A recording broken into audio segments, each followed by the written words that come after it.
Good afternoon. चलिए आप मुझे जल्दी से बताइए हमारा लास्ट क्लास में कहाँ तक हुआ था। आई गेस 66D तक हुआ है। गुड। 66E शुरू होगा आज। चलिए 66D तक तो हम लोग क्लियर थे, ठीक है ना। 66E पर आएंगे अब हम। तो 66E पर आने से पहले अब मैं आप लोगों को एक बात बताती हूँ कि जितना अभी तक हम लोगों ने कर लिया है ना वो मोर देन इनफ है आपके एग्जाम के पर्सपेक्टिव से। अब लास्ट जो बचा है आपका वो आपको उतना इन डेप्थ पढ़ने की ज़रूरत ही नहीं है। आपको उसमें इतनी डिटेल में नहीं जाना है, आपके लिए वो इतना डिटेल में इम्पॉर्टेंट नहीं है। आपको क्या करना है ना, बस एक अंडरस्टैंडिंग बिल्ड करनी है कि आगे चीज़ों में हो क्या रहा है। तो जिन सेक्शंस में आपको जो पढ़ना है मैं आपको साथ साथ बताती चलूँगी और आप मार्क करेंगे। याद रखिए कि आईटी एक्ट जो है 2 से 3 क्वेश्चंस आते हैं, और अगर आपके बाकी एक्ट्स के साथ जैसे बीएनएस और बीएसए के साथ ये जुड़ा हुआ है तो वहाँ तक मैंने आपको बता दिया है कि आपके लिए किस तरीके से ये क्या रोल प्ले कर रहा है। आगे भी आप उसी हिसाब से करेंगे जिस हिसाब से आपके एग्जाम के लिए इंपॉर्टेंट है, ठीक है। 66E से शुरू करते हैं हम। Punishment for violation of privacy, ये हमें 66E बताता है। तो वही प्राइवेसी से आप कहाँ पे लिंक करेंगे, आर्टिकल 21 से कर लेना, है ना। और आप मुझे जल्दी से बताइए कि राइट टू प्राइवेसी का केस कौन सा था 21 में। खैर वो आप बताते रहना। आप इसको ये समझिए कि जो जैसे कंप्यूटर नेटवर्क होते हैं, ये सारी चीज़ें होती हैं, कहीं ना कहीं ये हमारा सारा कितना ज़्यादा प्राइवेट इन्फॉर्मेशन अपने अंदर रखती है। तो वहाँ पे इसकी प्राइवेसी को भी आप ब्रीच नहीं कर सकते। वो भी ऑफेंस होता है कि अगर आपके पास कोई इलेक्ट्रॉनिक मीडियम से डेटा स्टोर है, कोई इन्फॉर्मेशन स्टोर है, तो आप वहाँ पे उस प्राइवेसी को भी ब्रीच नहीं कर सकते हैं, ठीक है। क्या कह रहा है आपका section, punishment for violation of privacy. पहली बात तो आपके लिए सिर्फ सेक्शन नंबर इंपॉर्टेंट है, और वो भी बहुत ज़्यादा। सेक्शन नंबर पूछ लेता है, इसके अंदर क्या है क्या नहीं है वो उतना नहीं आता है, जस्ट एक बार हम लोग रीड कर लेंगे, ठीक है। क्या कह रहा है, हुएवर इंटेंशनली और नोइंगली कैप्चर्स, पब्लिशेस और ट्रांसमिट। अब यहाँ पे ना एक चीज़ याद रखिएगा हर जगह के लिए कि अगर यहाँ पे पब्लिश वर्ड यूज हो रहा है ना, तो पब्लिश इज नॉट समथिंग कि आप कहीं जाके उसको प्रिंट करा देंगे, न्यूज़पेपर में निकाल देंगे, सोशल मीडिया पे पोस्ट कर देंगे।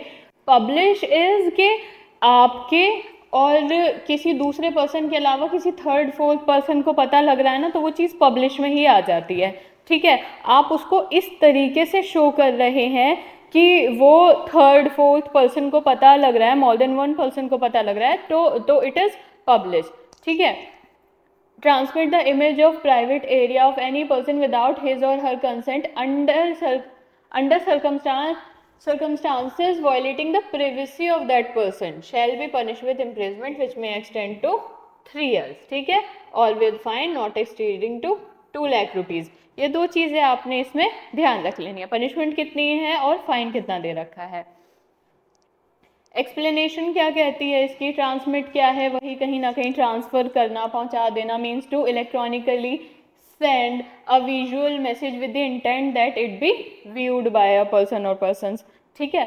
और कैप्चर क्या है, with respect to any image means to video tape, photograph, film, record by any means, ठीक है। प्राइवेट एरिया क्या है कि ह्यूमन में जो भी प्राइवेट पार्ट्स होते हैं वो प्राइवेट एरिया में आ जाएंगे। पब्लिश वही है कि किसी भी तरीके से प्रिंट और इलेक्ट्रॉनिक फॉर्म में इस तरीके से अवेलेबल कर देना कि वो public here it means more than one, है ना। यहाँ पे 2-4 लोगों ने देख लिया तो वो पब्लिश की ही कैटेगरी में आ जाएगा। आगे क्या कह रहा है, अंडर सर्कमस्टांसेस वायलेटिंग प्राइवेसी, ऐसे circumstances in which a person can have a reasonable expectation that he or she could disrobe any privacy without being concerned. ये सीधी बात ये कह रहा है कि वो उस तरीके के सर्कमस्टांस जहाँ पे एक पर्सन एक्सपेक्ट नहीं करता है कि टू बी कैप्चर्ड और to be seen by the public, है ना। कोई भी ऐसा प्राइवेट एक्ट, प्राइवेट एरिया उसका अगर विजिबल है तो ऐसे में लोग क्या एक्सपेक्ट करते हैं कि वो पब्लिकली शो ना हो, कैप्चर ना किए जाएं, किसी के थ्रू ना देखे जाएं, ठीक है।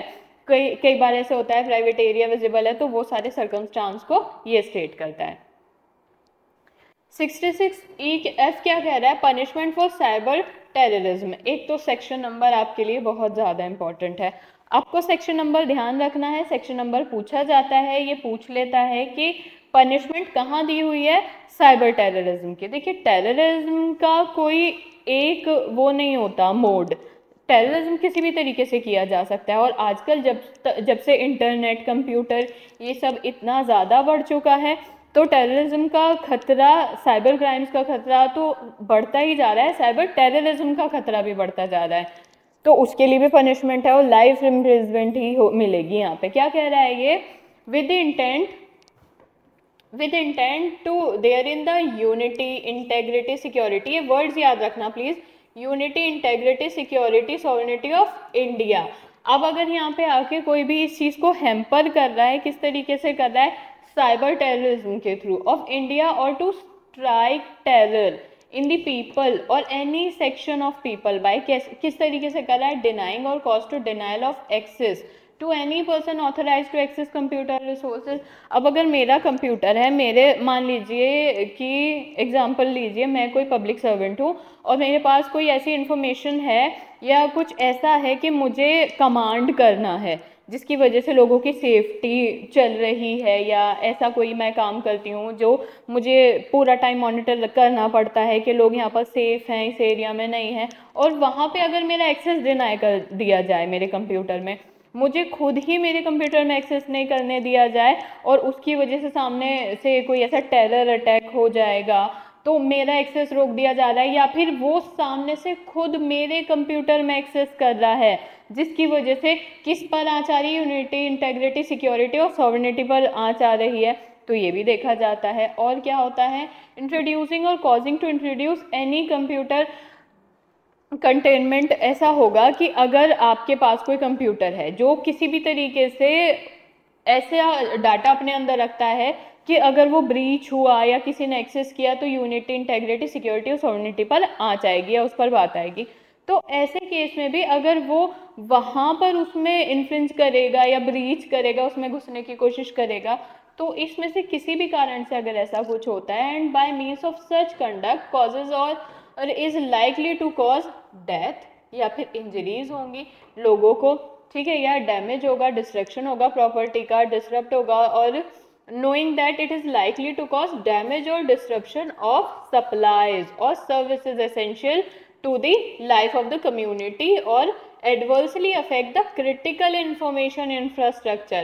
अब ये critical information infrastructure क्या चीज़ होती है, इस छोटे, ये आपको आगे भी देखने के लिए मिलेगा, ऑल्दो ये एग्जाम में नहीं आता, बट जब हम IT पढ़ते हैं तो हमें इसका पता होना चाहिए। क्रिटिकल इंफॉर्मेशन इंफ्रास्ट्रक्चर बेसिकली ऐसी चीज़ होती है, सेक्शन 70 में आपको दे रखा है कि आपके पास कोई इन्फॉर्मेशन है, ठीक है, और वो इन्फॉर्मेशन किसी भी तरीके से ऐसी है कि बाहर नहीं जानी चाहिए, ये ऐसी इन्फॉर्मेशन है कि वो बाहर एक्सेस नहीं कर सकते हैं लोग। कुछ भी ऐसा उसमें है कि सिक्योरिटी से रिलेटेड है, प्राइवेसी से रिलेटेड है, कंट्री से रिलेटेड है, तो वो पूरा अगर उसको वहाँ पे ब्रीच हो जाता है या फिर वो कहीं और किसी को अवेलेबल होने लगती है, तो ये उन चीज़ों के बारे में डील करता है। आगे क्या कह रहा है, वही है कि अगर कोई जानबूझकर घुसता है किसी के कंप्यूटर में, एक्सेस करता है बिना ऑथराइजेशन के, तो उस ऑथराइजेशन की वजह से भी अगर पब्लिक ऑर्डर में, लोगों में, आपके नेशन की सिक्योरिटी में कोई भी चीज़ आती है, तो वो वहाँ पे भी ये एक साइबर टेररिज्म ही है। लैंग्वेज पढ़िए इसकी, क्या कहता है, exceeding authorized access and by means of such conduct obtain access to information, data or computer data based at the restriction for reason of security of the state or foreign relations। अब इस बात को एक example से समझिए कि रोज़ जो government होती है वो अपने देश की सिक्योरिटी पे काम कर रही है, और उसी सिक्योरिटी पे काम करने के लिए हर बार ऐसा होता है कि कभी कोई एक्ट आ जाता है, जैसे कि अगर आपको याद होगा तो Jammu and Kashmir reorganisation act आना था, तो वो ऐसे ही तो नहीं आ गया था ना, एक पूरा जो गवर्नमेंट थी और उनकी जो टीम थी उन्होंने उसको पूरा ड्राफ्ट किया होगा, जब तक किसी को भनक भी नहीं लगी थी कि ऐसा भी होने वाला है, क्योंकि कुछ इन्फॉर्मेशन बहुत सेंसिटिव होती है, वो एकदम से आप पब्लिक में नहीं बता सकते, हाँ we are about to do this, काफ़ी सारी इन्फॉर्मेशन होती है, और कई बार अगर बता भी देती है गवर्नमेंट कि वो ऐसा कुछ करने वाली है, तो उसके अंदर का डेटा इतना प्राइवेट होता है कि वो नहीं लीक किया जा सकता जब तक एक्ट पिक्चर में नहीं आ रहा है। तो अब मान लीजिए जब Jammu and Kashmir reorganisation act बनने वाला था तो बहुत सारी फाइल्स जो थी जो गवर्नमेंट के कंप्यूटर में थी और जो उनकी टीम के पास थी, ठीक है। अब ऐसे में उसमें कोई एक्सेस कर लेता, ठीक, कोई उसमें घुस जाता, फिर क्या होता कि और कुछ किसी तरीके से उसको पब्लिश कर रहा है, लोगों को दिखा रहा है कि देखो हमारी गवर्नमेंट तो इस तरीके का एक्ट करना चाहती है, जम्मू एंड कश्मीर का रीऑर्गेनाइजेशन करना चाहती है, तो लोगों में किसी भी तरह का हेट फैला रहा है, वहाँ झगड़ा हो रहा है, इसकी वजह से लोग सड़कों पे उतर रहे हैं। तो कुछ भी ऐसा कि आप अगर वहाँ से गवर्नमेंट की कोई भी इंफॉर्मेशन ले रहे हो, कोई डेटा ले रहे हो जो कि आपको पता है कि इंजरी करेगी इंटरेस्ट की, किसके इंटरेस्ट को, सॉवरेनिटी, इंटेग्रिटी, इंडिया, इन सारी सिक्योरिटी स्टेट की और फ्रेंडली रिलेशन बाकी फॉरेन स्टेट से आप ऐसा कोई डेटा ले रहे हो या ऐसी कोई इन्फॉर्मेशन फैला रहे हो, तो ये सारी चीज़ें साइबर टेररिज्म में आता है। साइबर टेररिज्म ऐसा है कि आप ये सारी चीज़ें किसकी मदद से कर रहे हो, कंप्यूटर, इंटरनेट, ये आप इनकी मदद से कर रहे हो। कोई ऐसी आप इंफॉर्मेशन लीक कर देते हैं, कुछ ऐसा प्रिंट कर रहे हैं, पब्लिश कर रहे हैं, पोस्ट कर रहे हैं, गवर्नमेंट के नाम पे कुछ ऐसा चला रहे हैं, तो ये सारी चीज़ें साइबर टेररिज्म होती है। अब साइबर टेररिज्म की पनिशमेंट याद रखेंगे, वो है आपकी इम्प्रिजमेंट ऑफ लाइफ, ठीक है। बताइए यहाँ तक क्लियर है? हम ज़्यादा नहीं दिमाग लगाना है इसमें, आपको देखना है कि साइबर टेररिज्म कहाँ दिया गया है और साइबर टेररिज्म किस पनिशमेंट से किया जा रहा है। बताइए, क्लियर है आप लोग यहाँ तक? अब आगे जो मैं आपको बताऊंगी, आपने टाइटल देखना है और आपने उसकी पनिशमेंट देखनी है कि पनिशमेंट कितनी दे रखी है, ठीक है। जितना अच्छे से याद करने समझने वाला आपका एक्ट था वो हम कर चुके हैं, अब आपको टाइटल के साथ चलना है, जिस हिसाब से क्वेश्चन कभी आ सकते हैं। अब क्या कह रहा है ये, पनिशमेंट फॉर पब्लिशिंग और transmitting obscene material in electronic form. कोई भी ऑब्सीन मटेरियल अगर इलेक्ट्रॉनिकली ट्रांसमिट किया जा रहा है, शेयर किया जा रहा है, पब्लिश किया जा रहा है, तो उसकी क्या सज़ा है? दो भागों में होगी। पहले कन्विक्शन पे अलग है, पहले फर्स्ट कन्विक्शन पे क्या मिलेगी आपको punishment? With imprisonment of either description for a term which may be extend to 3 years। तो first conviction 3 years and with fine which may extend to 5 lakh. अब फर्स्ट कन्विक्शन पे पनिशमेंट कितनी है? 3 सालों की है और फाइन कितना है? 5 लाख का है। And in the event of second और सब्सिक्वेंट, यानी आप फर्स्ट पे भी नहीं माने, सेकेंड या सब्सिक्वेंट आपको कन्विक्ट किया गया है, तो वहाँ पे इसको बढ़ा दिया जाएगा, जहाँ पर आपको इम्प्रिजमेंट कितने की मिलेगी? 5 सालों की मिलेगी और जो फाइन होगा वो 10 लाख रुपीज़ हो जाएगा। क्या इंपॉर्टेंट है आपके लिए? 67 में क्या कह रहा है ये? पनिशमेंट फॉर पब्लिशिंग और transmitting obscene material in electronic form. Obscene material का आपने आईपीसी में भी देखा होगा, क्या था? सेक्शन 292। 67A क्या कह रहा है? 67A आपके लिए कितना इंपॉर्टेंट है?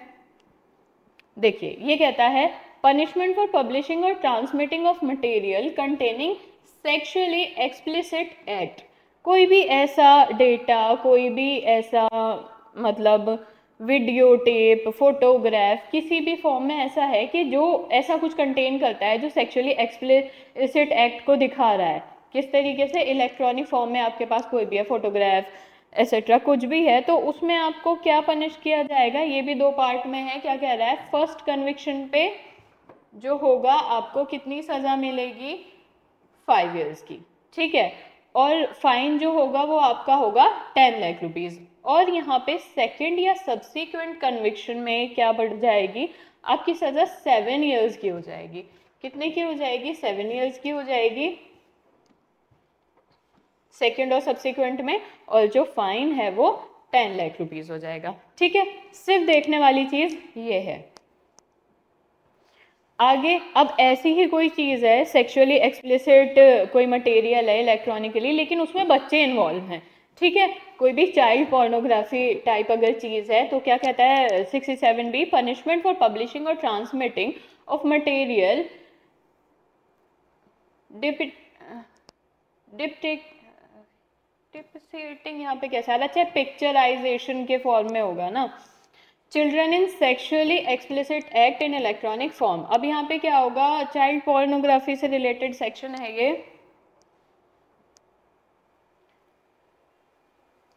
पनिशमेंट कितनी है इसमें? सबसे पहले तो पब्लिश नहीं कर सकते हैं, क्रिएट नहीं कर सकते हैं, टेक्स्ट और इमेज कोई भी है ना। और या फिर इसमें एक चीज़ का ध्यान रखना है आपको कि किस किस चीज़ को मना कर रहा है। तो सबसे पहले पब्लिश करने को मना कर रहा है, ट्रांसमिट करने को मना कर रहा है, या फिर आपकी वजह से वो पब्लिश या ट्रांसमिट हो रहा हो।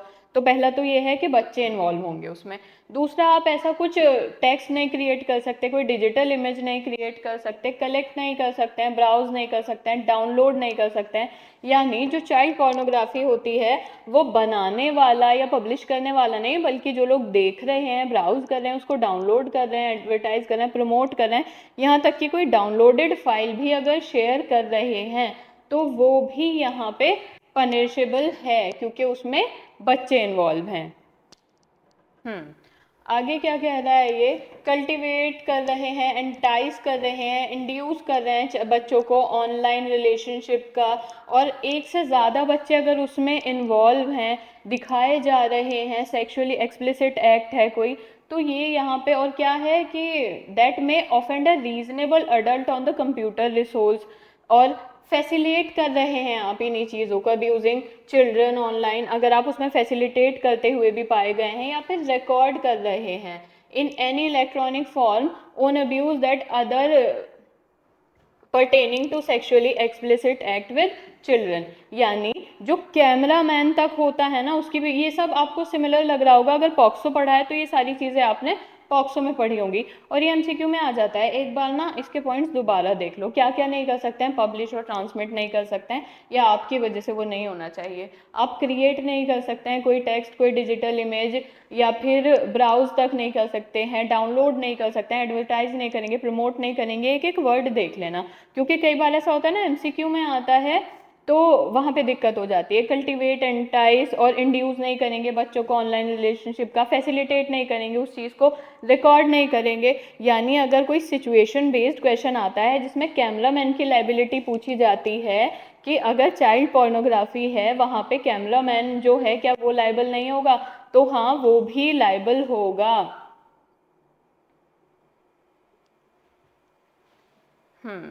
तो ये आपका सेक्शन है, इसमें आपके लिए फिलहाल क्या इंपॉर्टेंट है, तो सेक्शन आपका क्या कह रहा है, 67B पनिशमेंट फॉर पब्लिशिंग और transmitting of material depicting children in sexually explicit act etcetera in electronic form.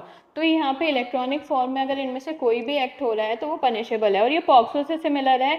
तो क्वेश्चन कभी भी ऐसे आ सकता है ना, अगर वो इलेक्ट्रॉनिक फॉर्म पे जोर दे रहा है तो वो यहाँ से है, वरना सेम क्वेश्चन पॉक्सो से भी बनता है जहाँ पे वो कैमरामैन तक की लाइबिलिटी पूछता है, और ये वो वाला क्लॉज है। पनिशमेंट कितनी दे रखी है, पहले कन्विक्शन पे पनिशमेंट दे रखी है आपको 5 सालों की, और फाइन जो है आपका 10 लाख रुपीज़ है, ठीक है। और जो आपका सेकंड और सब्सिक्वेंट कन्विक्शन होगा उस पे जो आपकी पनिशमेंट दे रखी है वो 7 ईयर्स की हो जाएगी, और जो फाइन होगा वो 10 लाख रुपीज़ हो जाएगा। यहाँ तक समझ आया। इसके बाद आपके लिए इसमें क्या इंपॉर्टेंट है, बस ना प्लीज़ उस चीज़ को वर्ड बाय वर्ड देख लेना, ताकि अगर एमसीक्यू में ऐसे कोई वर्ड फंस जाते हैं तो आपको ध्यान रहे।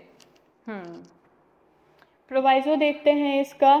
प्रोवाइजो क्या कह रहा है, provided that provision of section 67A and this section does not extend to any book, pamphlet, paper, writing, drawing, painting, representation, figure in electronic form. अब एक बात बताइए, ये जितनी भी चीज़ें आपने ऊपर पढ़ी, ठीक है, कि उसको डिपिक्टिंग करना सही नहीं है, वहाँ पे आप उसको पिक्चराइज नहीं कर सकते हैं, वहाँ पे आप उसका डिस्क्रिप्शन नहीं बना सकते हैं, कोई ड्राइंग नहीं बना सकते हैं उस तरीके से, या फिर उसको रिकॉर्ड नहीं कर सकते हैं। बट व्हाट इफ़ कि वो कोई एडवर्टाइजमेंट हो, किस तरीके की हो, कोई पब्लिक गुड में एडवर्टाइजमेंट बना दी गई हो, साइंस की वजह से हो या पहला लिटरेचर की वजह से। आपने देखा होगा साइंस के अंदर भी फिगर्स होते हैं, लिटरेचर में भी फिगर्स होते हैं, और एंशिएंट हिस्ट्री होती है उसकी डिटेल जितनी होती है उसमें भी फिगर्स होते हैं। तो ये जो प्रोवाइजो है ना, ये एक एक्सेप्शन बता रहा है कि जनरली तो ये चीज़ नहीं हो सकती है, बट अगर कभी भी ऐसा साइंस, लिटरेचर या कोई पब्लिक गुड या कोई आर्ट या कोई ऐसा ऑब्जेक्ट जो जनरल कंसर्न का है, अगर वो इन्वॉल्व है तो ये चीज़ की जा सकती है। क्या कह रहा है, पहला कि publication of which is proved to be justified as being for the public good। अगर public good के लिए हो रहा है on the ground that such book है या pamphlet है, पेपर, राइटिंग, ड्राइंग, पेंटिंग, कुछ भी है, कोई representation या फिगर है, वो इंटरेस्ट किसका है, साइंस से रिलेटेड है, लिटरेचर से रिलेटेड है, कोई आर्ट है या कोई लर्निंग है या कोई अदर ऑब्जेक्ट है जो कि जनरल कंसर्न का ऑब्जेक्ट है, तो वो चीज़ आप कर सकते हैं। ठीक है। सेकंड क्या कह रहा है, विच इज़ केप्ट और यूज फॉर बोनाफाइड हेरिटेज और रिलीजियस पर्पस। कई बार ऐसा होता है हेरिटेज और रिलीजियस पर्पस के लिए भी ऐसी कोई हमारे पास रिप्रेजेंटेशन देखने मिल जाती है, तो यहाँ पे वो पनिशेबल नहीं है, ये इसके एक्सेप्शन है। अब यहाँ पे क्या कह रहा है, बच्चे कौन है, यहाँ पे चिल्ड्रन वर्ड किसके लिए यूज किया गया है, जिन्होंने भी 18 ईयर्स कंप्लीट नहीं किए हैं। ठीक है, बताइए एक सेक्शन ऐसा था जो आपको डिटेल पढ़ना जरूरी था, यहाँ तक बताइए, हम लोग क्लियर है, यहाँ तक तो कोई दिक्कत नहीं है ना आप लोगों को। आगे बस टाइटल और पनिशमेंट इम्पॉर्टेंट है, देख लेंगे, बताइए यहाँ तक क्लियर है ना आप। देखिए अब इससे हाँ एक और बात, मैं ना आप लोगों को एक IT का टेस्ट बना के भिजवा दूंगी, यही इसी हेल्पलाइन वाले नंबर से आप लोगों को मिल जाएगा या ऐप पे अपलोड हो जाएगा। इससे पता है क्या बेनिफिट होगा कि आपको उतना आइडिया हो जाएगा कि प्रीवियसली कौन से क्वेश्चन आए हैं और आपके लिए क्या इंपॉर्टेंट है। मतलब टेस्ट में इस तरह का कुछ बना दूंगी जिसमें PYQ ही होंगे जो प्रीवियसली पूछे गए हैं, जिन स्टेट में IT आ रहा है वहाँ पे पूछे गए हैं, तो उससे आपको ये अंदाज़ा लग जाएगा कि क्या पढ़ना है और क्या छोड़ना है। ठीक है, क्योंकि IT में उतना नहीं आता है, सब कुछ रट कर आप चलेंगे तो भी कोई फ़ायदा नहीं है, जितना इम्पोर्टेंट है उसको छोड़ना मत। बस ऐसा है कि अगर एक बारी में 2 से 3 क्वेश्चन आ रहे हैं और आपको पता है कि किस एरिया से आ रहे हैं, उस एरिया पे आपकी कमांड है, तो वो जो 2-3 क्वेश्चन आएंगे ना वो आपके कभी गलत ही नहीं होंगे, और गलत नहीं होंगे तो कम से कम आप 2-3 नंबर तो सिक्योर कर लेंगे ना। आगे क्या कह रहा है ये 67C में, preservation and retention of information by intermediaries. अब कई बार ऐसा होता है कि कोई भी इंफॉर्मेशन है कि मान लीजिए 2 लोगों के बीच में कोई कॉन्ट्रैक्ट ही था, तो कॉन्ट्रैक्ट में एक पार्टी मैं हूँ, एक पार्टी कोई सामने है, और हमारा जो म्यूचुअल कॉन्ट्रैक्ट है वो किसी इंटरमीडिएरी को पता है, उसके बारे में डिटेल में एक्सेस है। अब वो वहाँ पे जाके उसको पब्लिश थोड़ी नहीं कर देंगी ना उस इन्फॉर्मेशन को, तो यहाँ पे सिर्फ उस बात पे रोक लगाइए कि आप ऐसा नहीं कर सकते, इन्फॉर्मेशन वो वहाँ पे भी सीक्रेट ही रहेगी, और अगर इसमें कोई ब्रीच होता है तो 3 साल की सज़ा हो जाएगी और फाइन भी मिलेगा। फाइन किस पे बेस्ड होगा, सर्कमस्टांस पे, जो वहाँ पे डिपेंड करेगा, केस टू केस वेरी करेगा। 68 क्या कह रहा है, power of controller to give direction. अब देखिए कंट्रोलर एक अथॉरिटी है, आपको पता है, और वो डायरेक्शन दे सकता है। किस तरीके के डायरेक्शन देगा कि इस एक्ट में क्या प्रोविजन है, इस एक्ट के हिसाब से आप क्या कर सकते हैं, कौन सी इन्फॉर्मेशन है जो डिस्क्लोज की जा सकती है, कौन सी है जो नहीं की जा सकती, कौन सी एक्टिविटी है कि कर सकते हैं, कुछ नेसेसरी एक्ट हैं जो करने ही हैं। तो ये सारे, ये क्वेश्चन नहीं आता है, कभी नहीं पूछा जाता है, एक जनरल अंडरस्टैंडिंग के लिए समझ लो कि कंट्रोलर के पास डायरेक्शन देने की यहाँ पे पावर्स हैं। इस चीज़ को एक ही बार रीड करना, फिर भी अगर आपको कुछ लगता है तो आप मुझसे पूछ सकते हैं, ठीक है, लेकिन 2-3 क्वेश्चन के लिए उन चीज़ों को मत छोड़ना जो आती ही आती हैं। ये एक है कि आप एक बारी पढ़ के चलोगे तो भी आपके लिए सफिशेंट रहेगा, और आपकी अंडरस्टैंडिंग के लिए मैं आपको एक टेस्ट भिजवा दूंगी जिससे आपको ये आइडिया लग जाएगा कि पीछे क्वेश्चंस क्या पूछे गए हैं और हमने अगर कोई एरिया स्किप किया है तो क्यों किया है। और बेटर अंडरस्टैंडिंग के लिए ये है कि अभी फिलहाल तो सारे एग्जाम पे स्टे लगा हुआ है ना, जिन स्टेट में IT आता है क्वेश्चन पेपर उठा के एक बार देख लो, चाहे 2 क्वेश्चन पेपर उठा के देख लो कि IT के अगर क्वेश्चन आए हैं तो किस एरिया से आए हैं, तो आपको भी तसल्ली हो जाएगी। ऑलराइट, अगला क्वेश्चन क्या है, power to issue directions for interception और मॉनिटरिंग और decryption of any information through any computer resource. अब आपके पास अगर कोई वही वाली बात आ जाती है, कोई इन्फॉर्मेशन है ना, तो आपको डायरेक्शन की ज़रूरत है कि वो किस तरीके से कितनी तो वो पब्लिक की जा सकती है, कितना उसको बताया जा सकता है, डायरेक्शन कोई देगा और कौन देगा, ये कोई कौन होगा। तो वहाँ पे बस ये है कि जो सेंट्रल गवर्नमेंट है ना या स्टेट गवर्नमेंट है वो अपने ऑफिसर्स को ऑथराइज कर देगी, और फिर उसके बाद उनको पता होगा कि जो आपकी डायरेक्शन देने हैं आपको कि किस तरीके से मॉनिटर किया जाएगा, कैसी इन्फॉर्मेशन है, किसको पब्लिश किया जा सकता है, किस तरीके से सीक्रेसी बनाए रखनी है, तो ये उस बारे में है, पूछा नहीं जाता है, you can skip this, important नहीं है। 69A पे भी आपके कभी क्वेश्चन नहीं आया है, यहाँ तक कि 20 सालों में कभी 69A 69B पे कभी क्वेश्चन नहीं है, तो स्किपेबल है, टाइटल देखेंगे बस हम। हमेशा याद रखना, अगर सेल्फ स्टडी भी कर रहे हो ना, किसी चीज़ को कोई नहीं बता रहा है, तो एक मिनिमम डेटा आपने बनाना है कि 10 से 12 साल का डेटा देखो एग्ज़ाम का, PYQ का। 10 से 12 साल में किसी भी सेक्शन के ऊपर कितनी बार क्वेश्चन पूछा गया है। 10-12 साल के पेपर में मान लो 4 सेट भी आ गए हैं, ठीक है, 4 सेट हैं या 3 सेट हैं, तो PYQ अगर 10 से 12 साल के हैं और 4 सेट हैं, अब ये देखो 10 से 12 सालों में 4 सेट में भी अगर वो सेक्शन एक बार भी नहीं आया है, तो क्या एनर्जी वेस्ट करना ठीक है? उसको छोड़ो, नहीं छोड़ तो आप कुछ भी नहीं सकते being a law student. Exam में नहीं आएगा तो आपको अंडरस्टैंडिंग होनी चाहिए, एक बार रीड करो, सेक्शन की हेडिंग पढ़ लो और आगे बढ़ो। लेकिन अगर इसी चीज़ में कोई चीज़ हर बार आ रही है कि 10-12 साल में ऐसा हो रहा है कि कम से कम 9 बार तो 4 सेट में ये चीज़ आई है, तो फिर वो आपको आइडिया लग जाएगा कि वो कितनी इंपॉर्टेंट है। जब वो इतनी आई है तो उसकी प्रोबेबिलिटी आगे आने की कितनी ज़्यादा है, इस हिसाब से डिसाइड करो कि किस चीज़ को कितना टाइम देना है। बिल्कुल छोड़ के भी नहीं हटा करो, बट स्टिल आपको डिसाइड कैसे करना है कि कौन आपकी कितनी एनर्जी डिजर्व करता है, कौन सा टॉपिक, और किसको आपको कितनी अटेंशन देनी चाहिए, कितना समझना चाहिए, वो आप ऐसे डिसाइड कर लेंगे। आगे ये 69 A भी इम्पॉर्टेंट नहीं है, क्या कह रहा है, power to issue direction for blocking for public access for any information through any computer resources. अब अगर चाहे तो आपकी सेंट्रल गवर्नमेंट या स्टेट गवर्नमेंट या उसके ऑफिसर्स ये कोई इन्फॉर्मेशन आप तक नहीं पहुंचानी है, ब्लॉक कर देनी है, तो वो कर सकते हैं, उनके पास पूरी पावर्स हैं ऐसा करने की। 69B क्या कह रहा है, power to authorize to monitor and collect traffic data or information through any computer resources of cyber security. वो भी ऑथोराइज हैं ये सब करने के लिए भी। बेसिकली हमारे लिए नहीं है तो शायद हमसे पूछे भी नहीं जा रहे हैं, ये हो सकता है। प्रोटेक्टेड सिस्टम कहाँ दिया हुआ है, 70 में कभी नहीं पूछा जाता, बट आप ध्यान रखना प्रोटेक्टेड सिस्टम क्या होता है कि मान लीजिए आपकी कोई ऐसी इन्फॉर्मेशन है जो इम्पॉर्टेंट है, जैसे मैंने ऊपर बताया था क्रिटिकल इन्फॉर्मेशन इंफ्रास्ट्रक्चर के बारे में, वो है कहीं पे किसी कंप्यूटर में है, लीक हो रही है, नहीं हो रही है, या वो आपके पास कोई ऐसा कंप्यूटर है जिसमें आपको पता है कि आप ऐसी इन्फॉर्मेशन स्टोर कर सकते हैं, वो सिक्योर है, वो प्रोटेक्टेड है, तो ये बस वही है।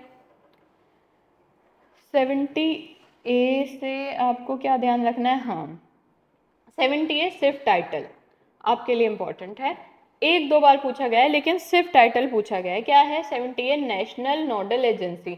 तो क्वेश्चन क्या आता है कि नेशनल नोडल एजेंसी कहाँ दिया हुआ है, 70A में दिया हुआ है, आपका काम खत्म है। क्या कह रहा है, the central government may by notification publish in the official gazette designate any organisation of the government as, किसको डेजिग्नेट कर सकता है, किसी भी ऑर्गेनाइजेशन को अपनी एज नेशनल नोडल एजेंसी, किस वजह से कर सकता है, क्रिटिकल इन्फॉर्मेशन इंफ्रास्ट्रक्चर के प्रोटेक्शन के लिए, ठीक है। ऐसी कोई इन्फॉर्मेशन है जिसे हम समझ चुके हैं कि कोई क्रिटिकल इन्फॉर्मेशन इंफ्रास्ट्रक्चर है, उसके प्रोटेक्शन के लिए ऐसी एजेंसी आपकी सेंट्रल गवर्नमेंट जो है वो बना सकती है। क्या नाम होगा उसका, नेशनल नोडल एजेंसी।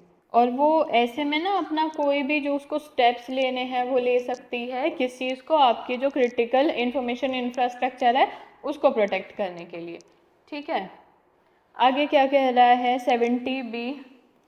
70B का एक क्वेश्चन बनता है जो कि बहुत आता है, इम्पॉर्टेंट है, लेकिन क्वेश्चन है आपका ICERT कहाँ दिया गया है। क्वेश्चन आपका शॉर्ट फॉर्म में ही आ जाता है तो इसलिए आपको याद रखना होगा। तो क्वेश्चन आपसे क्या पूछता है कि जो ICERT है वो कहाँ दिया हुआ है, तो ICERT दिया हुआ है हमें 70B में, है ना। तो ये आपका 4-5 बार रिपीटेड क्वेश्चन है, कुछ नहीं आता है इतना, सब में कुछ नहीं जाना होता है, वो सिर्फ ये पूछ लेता है कि जो ICERT है वो कहाँ दिया है। तो सेक्शन 70 ICERT क्या है, Indian computer emergency response team to serve as national agency for incident responses. तो ये क्या है ICERT, Indian computer emergency response team. Full form पूछे वो ध्यान रखना, कहाँ दिया है ये ध्यान रखना।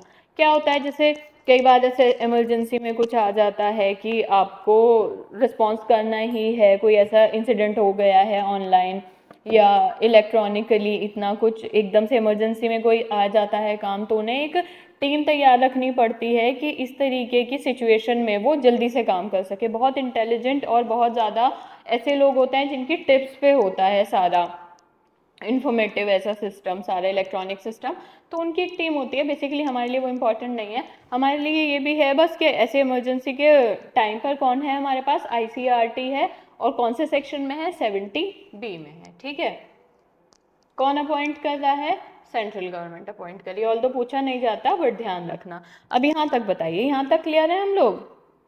आगे क्या कह रहा है, 71 देखते हैं। 71 क्या कहता है, टाइटल ध्यान रखेंगे आप, क्या है आपका टाइटल, पेनल्टी है। किस चीज़ की पेनल्टी है, मिस रिप्रेजेंटेशन की।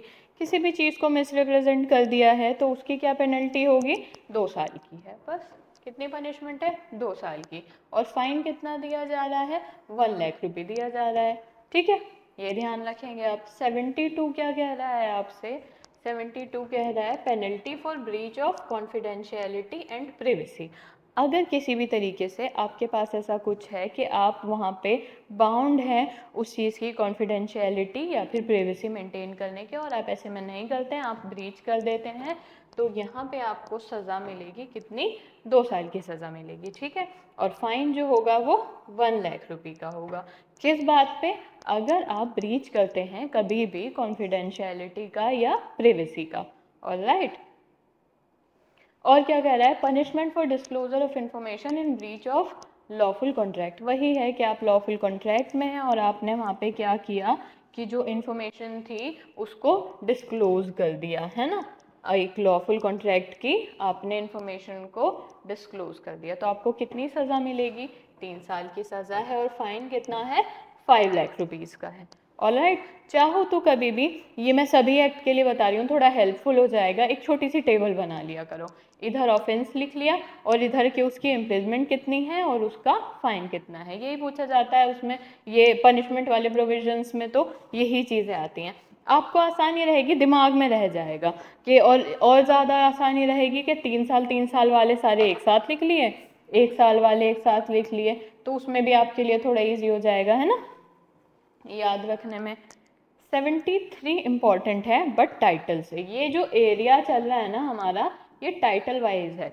73 पूछ लिया जाता है कि पेनल्टी कहाँ दी हुई है, किस बात की, publishing electronic signature certificate falls in certain particulars.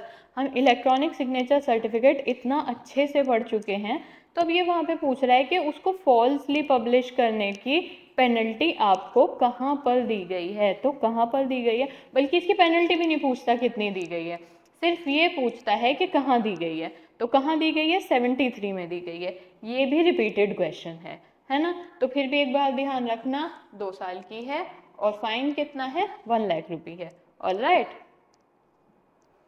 आगे क्या कहता है ये, publication of fraudulent purpose skippable, 75 skippable कभी नहीं आया, लिटरली 20 सालों में कभी नहीं आया है, ध्यान रख लो बस। 74 में क्या दे रखा है, पब्लिकेशन फॉर फ्रॉडुलेंट पर्पस, और 75 में क्या दे, मतलब कोई भी फ्रॉडुलेंट पर्पस के लिए अगर आप कुछ पब्लिश करते हो वो यहाँ पे है, पेनल्टी देख लो 2 साल की है। 75 क्या कह रहा है, act to apply for offence or contravention committed outside India, outside India हो रहा है, तो ऐसे में क्या है ना, इम्पॉर्टेंट नहीं है ऑल दो। कॉन्फिस्केशन सिर्फ आपके लिए सेक्शन नंबर इम्पॉर्टेंट है, सेक्शन नंबर तो ध्यान में रखना, जैसे सीजर वगैरह कर लेते हैं ना, कि कई बार कंप्यूटर सिस्टम का जब इम्पोर्टेंट लगता है, गवर्नमेंट को लगता है कि सीज कर देना चाहिए, तो ये सीजर वगैरह है, तो कॉन्फिस्केशन का सेक्शन ध्यान में रखना, पूछा नहीं जाता है लेकिन आपको पता होना चाहिए, कई बार कुछ चीज़ें ध्यान में रखनी भी ज़रूरी होती हैं। 77 से एक आध बार क्वेश्चन आया है, 77 से कितना है, 2 क्वेश्चन है 77 से, रिसेंट नहीं है, काफ़ी पुराने हैं, 1999 का है, बट स्टिल क्वेश्चन है तो देख लेते हैं, और क्वेश्चन अभी बताऊंगी क्या है। 77 क्या कहता है, कंपनसेशन, पेनल्टीज और confiscation not to interfere with other punishments.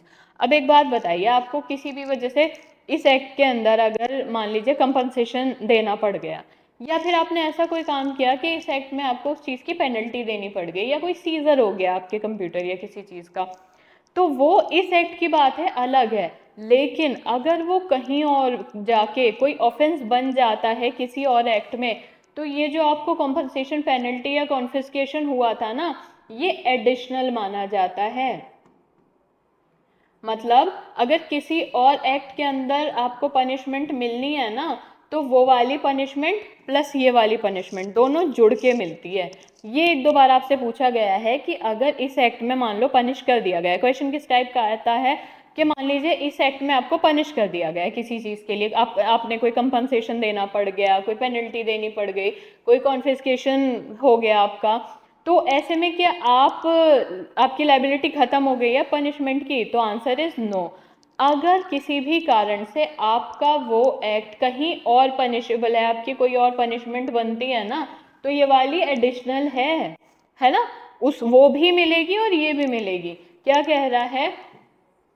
no compensation awarded, penalty imposed or confiscation made under this act shall prevent the award of compensation or imposition of any other penalty or punishment under any other law for the time being in force। कहीं और अगर आपको सज़ा मिलनी है तो आपको मिलेगी। ये वाली जो होगी ना आपकी एडिशनल पनिशमेंट की तरह, कि मान लीजिए कॉन्फिस्केशन ही हो गया, यानी सीजर तो कर लिया बट वो एक एडिशनल पनिशमेंट थी। अब अगर आपको 2 साल की सज़ा मिलनी है कहीं और तो वो 2 साल की मिलकर रहेगी। आप ये नहीं कह सकते हैं कि मैंने पेनल्टी तो दे दी, अब 2 साल की सज़ा नहीं है, या मैंने यहाँ तो फाइन भर दिया, यहाँ तो कॉम्पनसेशन भर दिया, आगे नहीं भरूंगा। तो वो इस हिसाब से चलता है। ये सेक्शन पूछा गया है एक आध बार। हाँ, ये 77A भी आपके लिए इम्पोर्टेंट है, इसको भी आप ध्यान में रखेंगे, ये भी पूछ लिया जाता है। ऑल्दो पहले का ही रिपीट हुआ है 2000 के आसपास का, और 2 बार रिपीटेड है, बट फिर भी हम रिस्क नहीं लेंगे। तो क्या कह रहा है? कंपाउंडिंग ऑफ ऑफेंस कह रहा है कि यहाँ पे जो ऑफेंस हो रहे हैं क्या उनको कंपाउंड कर सकते हैं या नहीं। तो ये कह रहा है a court of competent jurisdiction में कंपाउंड, यानी कर सकते हैं। चलो, ऑफेंसेस कौन कर सकता है? जो कॉम्पिटेंट जुरिसडिक्शन वाला होगा। अदर देन ऑफेंसेस कौन से नहीं हो सकते हैं? अब for which the punishment for life imprisonment मिल रही है या फिर 3 साल से ज़्यादा की मिल रही है तो कंपाउंड नहीं करेंगे। यानी 3 साल से कम की अगर पनिशमेंट है या फिर सिर्फ फाइन और पेनल्टी से पनिश्ड है तो वहाँ पे कंपाउंडिंग की जा सकती है। कौन करेगा कंपाउंडिंग? वहाँ पे कोई भी कॉम्पिटेंट जुरिसडिक्शन का कोर्ट कर देगा। प्रोवाइजो क्या कह रहा है यहाँ पे?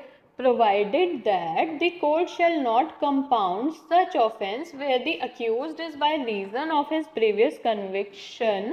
अब जो इंसान है जिसको सज़ा मिली है और ऐसे मिली है कि वो मतलब कंपाउंड की जा सकती है बट वो प्रीवियसली भी कन्विक्टेड था, ठीक है, तो liable to either enhanced punishment or to a punishment for different kind, ठीक है। अब अगर प्रीवियसली कन्विक्टेड पर्सन है तो यहाँ पे कंपाउंड नहीं किया जाता है उसके केस में। आगे क्या कह रहा है? Provided further that the court shall not compound any offence where such offence affect the socio economic condition. अगर आपका कोई ऐसा ऑफेंस है जो कहीं ना कहीं टच कर रहा है किसी ऐसे टॉपिक को जो सोशियो इकोनॉमी के इम्पोर्टेंस का था या कंडीशन से रिलेटेड था हमारी कंट्री के, तो यहाँ पे या फिर आपने ऐसा कोई ऑफेंस किया है जो चाइल्ड से रिलेटेड हो, अंडर 18 वाले, ऐसे में भी कंपाउंड नहीं किया जाएगा। ऑलराइट, ऐसे में भी, या फिर किसी वुमेन के अगेंस्ट किया हो, वुमेन भी लिखा होना चाहिए यहाँ पे, लिखा है, चाइल्ड के अलावा, हाँ, या फिर वुमेन के अगेंस्ट है तो यहाँ पे भी कंपाउंड नहीं किया जाता है। और क्या कह रहा है ये? The person accused of an offence under this act may file an application for compounding in the court in which offence is pending for trial, है ना। तो जो आपका अक्यूज है यहाँ पे तो वो क्या कर सकता है? एक एप्लीकेशन दे सकता है कंपाउंडिंग के लिए जहाँ पे जो ट्रायल पेंडिंग है। तो ये आगे प्रोविजन दे रखे हैं आपके सीपीसी के, ठीक है, सीआरपीसी के, सॉरी, है ना, प्ली बार्गेनिंग वगैरह में जा सकता है वो दी सेक्शंस। आगे आपके लिए क्या इम्पोर्टेंट है? Offence with 3 years imprisonment to be bailable. Section number important है, ये पूछा जाता है कि कहाँ बता रहा है, ये याद रखना भाई। ये सेक्शन कम से कम 4 से 5 बार रिपीटेड है, बहुत 4-5 बार रिपीटेड है, लेकिन सिर्फ क्या पूछा गया है कि जो ये कहाँ बता रहा है कि जो ऑफेंस होते हैं जो 3 साल तक के इम्प्रिजमेंट के हैं वो बेलेबल हैं। ये बात आपको कहाँ बताई है? जो क्वेश्चन रिपीट हो रहा है वो इस बात पे हो रहा है, तो 77B में बताई है, ठीक है। सेक्शन नंबर इम्पॉर्टेंट है, कई बार पूछा गया है, तो आप ध्यान रखेंगे कि क्या कह रहा है, offences with 3 years imprisonment to be bailable, यानी जो 3 साल तक की सजा वाले ऑफेंस हैं वो बेलेबल हैं। ठीक है, आगे क्या कह रहा है, power to investigate offences. Question देखते हैं। नहीं आया बट पढ़ लेते हैं, क्या है क्वेश्चन, नहीं है सिर्फ एक बार समझ लो। पावर टू इन्वेस्टिगेट ऑफेंसेस में क्या कह रहा है, not with standing anything contained in the code of criminal procedure. अब पुलिस ऑफिसर कौन कर सकता है इन्वेस्टिगेट, पुलिस ऑफिसर जिसका रैंक इंस्पेक्टर से कम नहीं हो वो यहाँ पे इन्वेस्टिगेट कर लेगा। बताइए अब यहाँ तक क्लियर है हम लोग, कोई कंफ्यूजन नहीं है ना, कुछ छूटा नहीं है, बताइए यहाँ तक क्लियर है ना आप लोग, यहाँ तक तो कोई कंफ्यूजन नहीं है। चैप्टर 12 आपके लिए नहीं है, 12A में सिर्फ एक छोटी सी चीज़ देखनी है हमें। टेल मी प्रीति, पारुल, तथागत, ऑल राइट, चलिए वेरी गुड। चैप्टर 12 आप छोड़ दीजिए, कभी नहीं पूछा गया है, कभी नहीं आता, 20 साल में नहीं आया। सिर्फ आप क्या करेंगे, चैप्टर 12 क्या कह रहा है, intermediaries not to be liable in certain cases, वो लायबल नहीं होंगी, तो यानी उनको एग्जेम्पशन दिया जा रहा है कि कुछ केसेस में वो लायबल नहीं होंगी। ठीक है, आईटी पे इतना नहीं जाना है इस बात में। 12A देखते हैं आपके लिए कितना इंपॉर्टेंट है, पहले वो देखते हैं। अच्छा देखिए, एक चीज़ याद रखनी है, 12A का टाइटल क्या है, एग्जामिनर ऑफ इलेक्ट्रॉनिक एविडेंसेस। यहाँ पे जो क्वेश्चन है आपका, ऑल्दो एक ही बार पूछा गया है लेकिन रिस्क मत लेना, 79A में आपको सेंट्रल गवर्नमेंट दिया हुआ है, ये याद रखना। और आपको कंफ्यूज करने के लिए ऑप्शन में क्या क्या है, एक ऑप्शन में दे रखा था appropriate government, state government, controller और सेंट्रल गवर्नमेंट। तो आपको ध्यान रखना है कि 79A में जो अथॉरिटी है वो सेंट्रल गवर्नमेंट की है। क्या कह रहा है टाइटल, क्या पूछा गया होगा आपसे, central government to notify examiner of electronic evidence, यानी who will notify the examiner of electronic evidence, central government will, है ना। यहाँ पे आपको अथॉरिटी ध्यान रखनी है, ये एक बार आ चुका है। और अथॉरिटी में आपको कैसे ब्लफ किया गया है, क्या एप्रोप्रिएट गवर्नमेंट लिख दिया है, कंट्रोलर लिख दिया है, तो आपका आंसर स्टेट गवर्नमेंट लिख दिया, तो आपका आंसर है सेंट्रल गवर्नमेंट। ठीक है, और कुछ नहीं आता। मिसलेनियस में हमारे लिए कितना इंपॉर्टेंट है हम ये देखेंगे।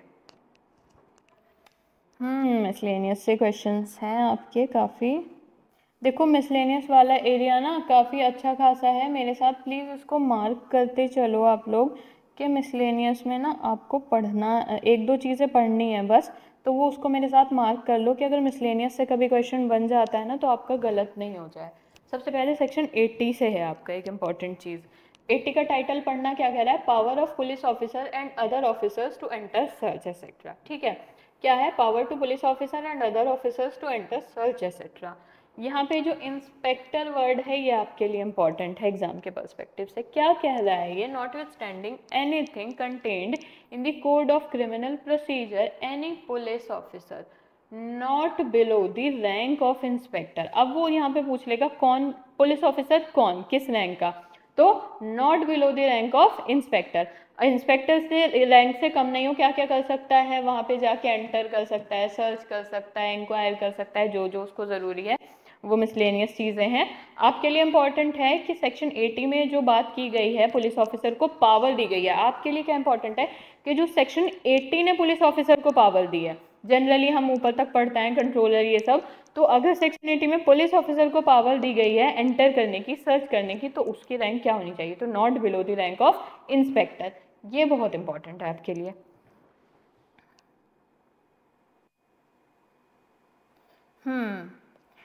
सेक्शन 81 का टाइटल आपके लिए इंपॉर्टेंट है, यहाँ पे कुछ समझना है, ये आ जाता है। 81 क्या कह रहा है, act to have overriding effect. वो तो हमने ओवरराइडिंग इफेक्ट है ये तो हम तब भी समझ गए थे जब वो पनिशमेंट को उन्होंने एडिशनल कह दिया था कि अगर कहीं और किसी एक्ट में पनिशेबल है तो वहाँ पनिशमेंट मिलेगी, उसके एडिशन में ये मिलेगी, मतलब दोनों साथ साथ चलेंगी। तो क्या कह रहा है ये, the provision of this act shall have effect not with standing anything inconsistent therewith contained in any other law for the time being force, यानी अगर किसी और लॉ में पनिशमेंट मिल रही है तो दी जाएगी, है ना। अब आगे क्या कह रहा है, provided that nothing contained in this act shall restrict. अब अगर इस एक्ट में कुछ नहीं है कि अगर आप यहाँ बात कर लोगे तो वो बाकी चीज़ों को रिस्ट्रिक्ट कर देगा, किसको नहीं रिस्ट्रिक्ट कर सकता? Any person from exercising any right conferred under the copyright act. Proviso से क्वेश्चन आ जाता है, तो कॉपीराइट एक्ट को रिस्ट्रिक्ट नहीं करेगा। अगर आप यहाँ पे भी चले गए हैं तो you can also have right to exercise the right conferred under copyright act. आगे आपके लिए क्या है इम्पोर्टेंट?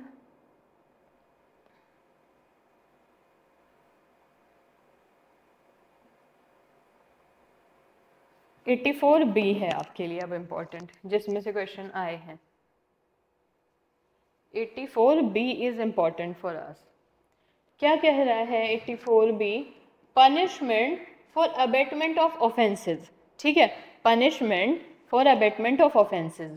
सेक्शन कहता है whoever abets any offense shall if the act abated is committed, यानी अगर A पर्सन जो है वो B को अबेट कर रहे हैं कि आप ये ऑफेंस कर दो, IT एक्ट में जो भी ऑफेंस है उनमें से कुछ भी, ठीक है। तो क्या कह रहा है? इफ द एक्ट अबेटेड, जो एक्ट अबेटेड किया गया था वो कमिट कर दिया गया उसके अबेटमेंट की वजह से, उन्हीं कॉन्सिक्वेंसेज में, ठीक है।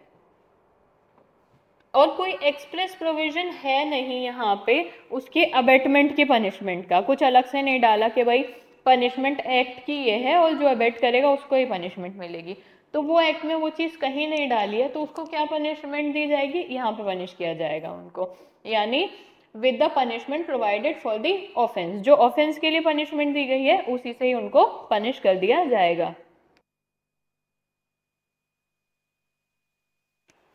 ऑल राइट, आगे क्या कह रहा है एक्सप्लेनेशन में? An act or offense is said to be committed in consequence of abatement when it is committed in consequence of instigation। अब कब कहा जाएगा कि वो उसी के consequences में किया गया है? मैं हूँ, मान लीजिए कि कोई A पर्सन है और कोई B पर्सन है। A पर्सन बार बार उनसे कह रहे हैं कि जाओ C के कंप्यूटर का जो डेटा है जाकर उसको चुपचाप चुरा लो, डाउनलोड कर लो और उससे बिना पूछे वो अपलोड कर दो, तो it is offence under this act ना। अब भी क्या करता है? इसके बार बार कहने पे उसको भी समझ आती है, वो जाता है इसका डेटा डाउनलोड करता है और उसको उससे बिना पूछे पब्लिश कर देता है, तो इसकी इंस्टिगेशन की वजह से हुआ है ना। तो ये यहाँ पे कहा जाएगा कि ये जो एक्ट कमिट हुआ है इन कॉन्सिक्वेंसेज ऑफ अबेटमेंट हुआ है, वही आपको समझा रहा है। और हम क्या पढ़ेंगे? 84B इंपॉर्टेंट था हमारे लिए कि तो फिर उसकी पनिशमेंट अगर इसमें कहीं एक्सप्रेसली नहीं दी गई है ना अबेटमेंट की, तो उसको कैसे पनिश किया जाएगा? सेम पनिशमेंट जो उस ऑफेंस की पनिशमेंट होगी उसी से ही उस अबेटर को भी पनिश किया जाएगा। 84C भी इम्पॉर्टेंट है हमारे लिए, यहाँ से भी क्वेश्चन आते हैं। यहाँ पे ना बेसिकली आपके लिए पनिशमेंट इंपॉर्टेंट है। क्या कह रहा है? Punishment for attempt to commit offence. अब यहाँ पे अटेम्प्ट के लिए कह रखा है, अगर कोई भी आपको डायरेक्टली सेक्शन नहीं दिया हुआ है कि अटेम्प्ट की कितनी पनिशमेंट है, तो आपको हमेशा ध्यान रखना है कि कितनी एक्सटेंड हो सकती है वो 1/2 of the longest term of imprisonment provided for that offence. पूरा पढ़ते हैं, ये 1/2 वाला प्रोविजन याद रखना आपके लिए इंपॉर्टेंट है। 1/2 वाला 1/2 ऑफ द लॉन्गेस्ट। क्या कह रहा है? whoever attempts to commit an offense punishable by this act or causes such an offense to be committed and in such an attempt does any act towards the commission of the offense। आपको पता है attempt ही तब माना जाता है जब I will do certain acts towards the commission of act, मतलब act commit नहीं हुआ है बट मैंने अपनी साइड से कुछ ऐसा act कर दिया है जो उसके कमीशन के लिए किया गया है, ठीक है। shall where no express provision is made for the punishment of such attempt, अगर attempt के लिए कोई specific provision नहीं दिया गया है तो यहाँ पे कैसे पनिश किया जाएगा? be punished with the imprisonment of any description, कोई भी description provided for the offense। अब अगर उसमें कोई ऑफेंस के लिए प्रोवाइडेड जो पनिशमेंट है उसमें क्या किया जाएगा? May extend to 1/2 of the longest term of imprisonment. आपके ऑप्शन में क्या लिखा आएगा? आपका क्वेश्चन क्या आएगा कि क्या पनिशमेंट होती है attempt to commit offence under IT act, तो अगर कहीं एक्सप्रेस प्रोविजन नहीं है तो एक्सटेंड करेगी 1/2 of the longest term of imprisonment provided for that offence. Longest term कैसे? कभी कह दिया जाता है 3 years और मे एक्सटेंड टू 5, तो लॉन्गेस्ट ये वाला हो गया, इसका 1/2 करेगा। और हमारे लिए हाँ, ये section number offences by companies कहाँ दिया हुआ है, बस ये पूछ लिया जाता है ऑफेंसेस बाय कंपनीज कहाँ पर दिया है। और तो कुछ नहीं छूटा ना हमारा, लेट मी सी। 84C मतलब यही है कि जो अटेम्प्ट किया जा रहा है किसी भी ऑफेंस का इस एक्ट के अंदर, और अगर अटेम्प्ट के लिए पनिशमेंट नहीं दी गई है तो उसकी जो पनिशमेंट होगी ना वो कैसे एक्सटेंड करेगी, 1/2 of the longest term extend करेगी। 1/2 ऑफ द लॉन्गेस्ट टर्म, जैसे मान लीजिए पनिशमेंट प्रोवाइड की हुई है उस ऑफेंस की कि 3 years और मे एक्सटेंड टू 5 years, तो जो 5 years वाला प्रोविजन है वो लॉन्गेस्ट है तो उसका 1/2 दे दिया जाएगा। अब क्लियर हो? देखिए 88 में आपके लिए क्या दे रखा है जो इम्पोर्टेंट है, लेट मी सी। सबसे पहले तो आपने टाइटल ही देखना है कि टाइटल क्या है, कॉन्स्टिट्यूशन ऑफ एडवाइजरी कमेटी। तो आपके लिए इम्पॉर्टेंट है, आपसे क्वेश्चन पूछ लिया जाता है in which section constitution of advisory committee happen or done. ठीक है, पहला क्वेश्चन तो ये है किस सेक्शन में होता है, तो 88 में होता है, सेक्शन नंबर याद रखेंगे। दूसरा क्वेश्चन आपके लिए क्या इम्पॉर्टेंट है कि the central government shall as soon as may be after the commencement of this act constitute a committee called cyber regulation advisory committee. तो कौन कर रहा है यहाँ पे, सेंट्रल गवर्नमेंट कर रही है। नाम क्या दे रही है, 3 बातें, पहली, दूसरी कौन कर रहा है, और तीसरी बात क्या है, नाम क्या दे रही है, the cyber regulation advisory committee. तीसरी बात हमारे लिए ये इंपॉर्टेंट है। ठीक है, पहला क्वेश्चन होगा कि जो आपकी एडवाइजरी कमेटी है वो किस सेक्शन में कॉन्स्टिट्यूट की जा रही है, तो 88 में कॉन्स्टिट्यूट की जा रही है। दूसरा कौन कर रहा है, तो आपकी सेंट्रल गवर्नमेंट कर रही है। तीसरा क्वेश्चन ये आ जाता है कि क्या नाम होगा, साइबर रेगुलेशन एडवाइजरी कमेटी। क्या नाम होगा, साइबर रेगुलेशन एडवाइजरी कमेटी। पहला पॉइंट तो आपने ये ध्यान में रखना है। अब इस कमेटी में होगा कौन कौन, मेंबर्स का ध्यान रखेंगे आप। तो जो आपकी साइबर रेगुलेशन एडवाइजरी कमेटी है ना, इसके अंदर कौन होगा, एक चेयरपर्सन होंगे आपके, और and such number of other officer, जो देखिए आपको नंबर नहीं दे रखा है तो एक चेयरपर्सन तो आप ध्यान रखेंगे, and non official member representing the interest principally affected or having special knowledge of the subject matter of the central government may deem fit. बाकी जो सेंट्रल गवर्नमेंट को लगेगा ऑफिशियल रखेगा और कुछ नॉन ऑफिशियल मेंबर रखेगा। ना तो आपको गिनती ऑफिशियल मेंबर्स की दी है, ना आपको गिनती नॉन ऑफिशियल मेंबर्स की दी है, बस चेयरपर्सन एक होगा। ठीक है, ये आपको ध्यान में रखना है। और आपके लिए क्या इंपॉर्टेंट है इसमें, बी, हाँ पढ़ तो पूरा ही लो लेकिन ये इंपॉर्टेंट है। क्या कह रहा है, the cyber regulation advisory committee shell advise, किस बारे में एडवाइस करेगी जो कमेटी बन रही है, पहला the central government either generally as regards any rule or for any other purpose connected with this act. इस एक्ट को लेकर सेंट्रल गवर्नमेंट को जो भी जनरल या कोई स्पेसिफिक केस आ रहा है उसको लेकर, और सेकेंडली ये जो आपसे पूछा जाता है कि ये एडवाइस कौन करेगा, the controller in framing the regulation under this act. अब क्वेश्चन क्या है कि जो रेगुलेशन होंगे फ्रेमिंग वाले इस एक्ट के अंदर कौन एडवाइस करेगा, तो कौन एडवाइस करेगा, साइबर रेगुलेशन एडवाइजरी कमेटी। ये मिसलेनियस से कुछ क्वेश्चंस पूछे जाते हैं जो आपको अच्छे से ध्यान में रखने हैं। आगे देखें, अब आपको एक चीज़ ध्यान रखनी है, एग्ज़ाम के लिए बहुत बहुत बहुत बहुत इम्पॉर्टेंट है। देखिए 3rd 4th शेड्यूल पे तो हमें जाना नहीं है, जो हमारे लिए इम्पॉर्टेंट है कि क्या है ये 1st शेड्यूल। इम्पॉर्टेंट क्या है ना कि ये कह क्या रहा है, पारुल 3rd पॉइंट क्या था, बस ये दे रखा था कि एडवाइस कौन करेगा, तो एडवाइजरी कमेटी का नाम दे रखा था कि कंट्रोलर को कौन एडवाइस करेगा। ऑलराइट पारुल, अब 1st शेड्यूल क्या कह रहा है, 1st शेड्यूल कहता है आपका डॉक्यूमेंट्स और transactions to which the act shall not apply. यानी आपके लिए क्वेश्चन बनता है कि कहाँ पे बताया गया है, कौन से शेड्यूल पे जो डॉक्यूमेंट और ट्रांजैक्शंस हैं वो अप्लाई नहीं करेंगे, तो 1st शेड्यूल पे अप्लाई नहीं करेंगे। ये मोस्ट इम्पॉर्टेंट चीज़ है, ये हमने शुरू में भी पढ़ी थी जब एक्ट शुरू किया था कि कहाँ पे अप्लाई नहीं होगा, वो कहाँ दिया है, 1st शेड्यूल में दिया है। ठीक है, कहाँ पे दिया है कि यहाँ पे अप्लाई नहीं होगा, तो वो कहाँ दिया है आपको, फर्स्ट शेड्यूल में दिया है। और आपको अगर याद हो तो एक चीज मैंने बताई थी, टेक्निक को लेकर, प्रोसीजर को लेकर के जो इलेक्ट्रॉनिक सिग्नेचर है या इलेक्ट्रॉनिक रिकॉर्ड है उसके ऑथेंटिकेशन की टेक्निक या प्रोसीजर कहाँ दिया है, तो सेकंड शेड्यूल में दिया है। ये भी मोस्ट इम्पॉर्टेंट है। पारुल आपका डाउट क्लियर हुआ या नहीं? बेरेक खोल के पढ़ लेना ना। अब बताइए यहाँ तक शेड्यूल्स वगैरह सब कुछ क्लियर है? प्रीति, तथागत, पारुल, दोनों शेड्यूल का आपको नाम याद रखना है। एग्जाम्प्ट किया है तो वो फर्स्ट शेड्यूल में दिया गया है, टेक्निक सेकंड शेड्यूल में दी गई है। ये आपको याद होना चाहिए, ये आपसे पूछ लेता है, रिपीटेड क्वेश्चन ही है। All right Parul, okay good. यहाँ तक बताइए। अब आपका ITEC खत्म हो चुका है और आई होप आपने सारी क्लासेस ली हैं, और मैं एक बार चेक कर लूंगी जो बच्चे रिकॉर्डेड लेते हैं उनके लिए सारी अपलोडेड है या नहीं। क्लियर है? ओके तथागत, पारुल, प्रीति आप बताइए।